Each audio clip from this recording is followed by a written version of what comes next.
In this video, we are going to see hooks in React.js. Hooks are used to manage the state for the functional components. So, in earlier days of React.js, functional components are only responsible for UI, but not for state management. We only use the class components for state management. For when it comes to the hooks in React, React we use functional components to manage the state so that it allows us to manage the state inside the functional components. See, we don't need to use this keyword in hooks, okay? So in class components, we use this keyword to define the state inside that component, okay? But in functional components, we don't need to use this keyword. With these hooks, code very manageable, and also we can update the state wherever we want inside that code. Hooks are better way to manage the state and reduces the code size and make it more managed. Hooks are very better way to manage the state because it has very less code size, and also we can update the state wherever we want inside our code. For example, if you see this code, useState is one of the hooks. There are very number of hooks inside the React.js, but we don't need to use all of this. For our project, we only use useState hook and useEffect hook. useState hook will look like this. Constant useState hook is a global variable. Okay, hook is a global variable, so that we can define it on the top of the code. This variable will contain constant. Inside that we have two parameters, count and set count, and count will contain the value of that state where we defined it here, and set count will use it to update this state which is defined here.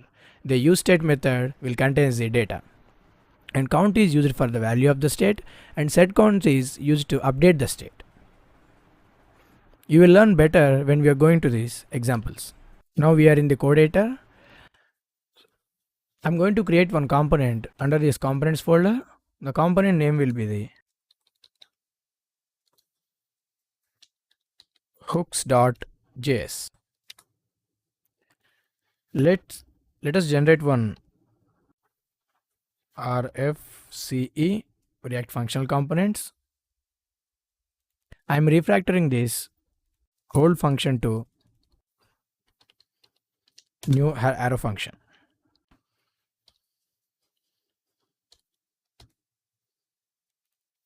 Inside this, I'm writing managing state with hooks. I'm exporting this as default as hooks, and after that add that component by using import hooks from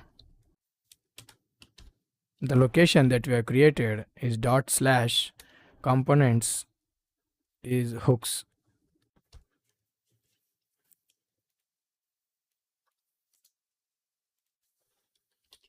I'm going to add this under the manage state. Okay, so for now I'm removing this class component state management from the hierarchy and reloading this. Here you will get managing state with hooks. Inside this hooks.js file, I'm going to create one hook. As we discussed, constant,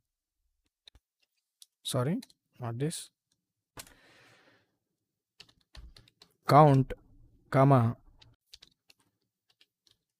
set count, which is equal to use state. Okay, the initial value of our count will be the 0.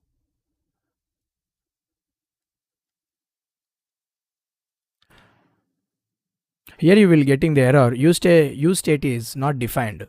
So define the useState, import it from React, put the comma and with a curly brace and write use state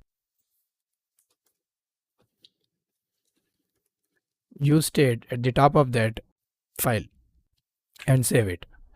After that, come to under this heading. I'm going to output this inside the h1 as count. This count variable will contain the value which is declared inside this useState hook. I'm going to save it. See, this is showing 0 because of this value is equal to this count variable which is declared inside this useState hook. For now, I'm declaring one button and the name is up.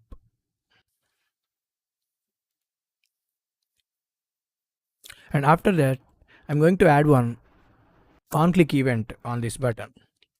On-click event which is equal to an arrow function, because we don't need to execute this function whenever the page loads. We only need to execute this function whenever we click on this button. Okay, this arrow function will return set count to 1000 and then we go.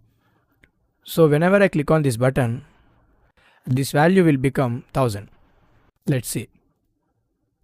See, it will updating our count variable to this new state. This is how we can manage the state with hooks inside our functional components.